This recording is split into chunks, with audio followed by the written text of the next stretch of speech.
Welcome to Chapter 9. Chapter 9 is on sequences. This is going to be a pretty quick chapter. You've actually learned a lot about sequences in pre-calculus. Section 9.2 is L'Hopital's rule, so you may want to go back and look over your notes from L'Hopital's rule because we are going to be using it quite a bit these last three chapters of the course. So just kind of reviewing introductory stuff for sequences.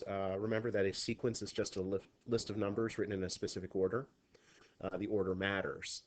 We're not doing anything to the numbers, it's just a list of them.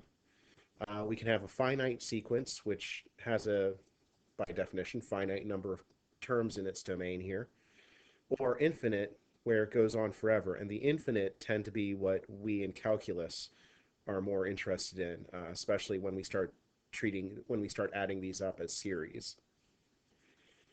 There are two ways for us to define a sequence. The first one is explicitly.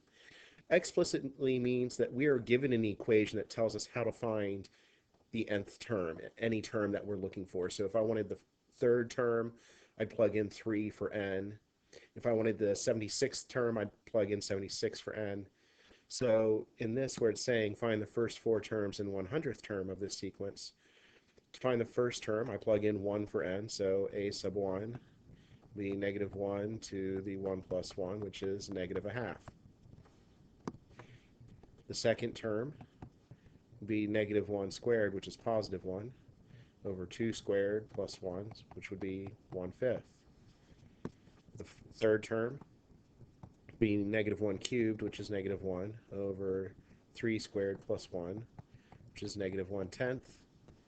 And the fourth term would be negative 1 to the fourth, which is positive 1, over 4 squared plus 1, which would be 1/17.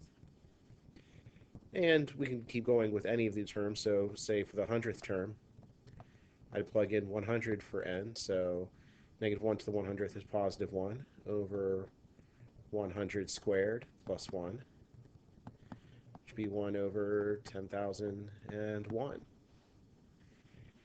This tends to be the most common way that sequences are defined in calculus, is in an explicit sense.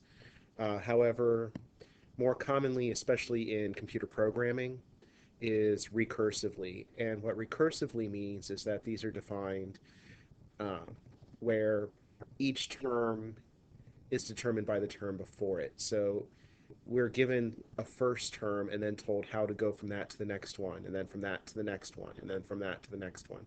So each term depends on the previous term. So here we have a sequence called B where we're told the first term is 4, and then to find any term in it, as long as it's not the first term, I take the previous term plus 2. So we're already told that B1 is 4. I'll find the second term. I'm going to take the first term and add 2 to it. To find the third term, I take the second term plus 2. To find the fourth term, I take the third term plus 2. Benefits of recursive are that it is very algorithmic in that you just need to know what the previous one is. The mathematics of going from one to the next are usually pretty simple.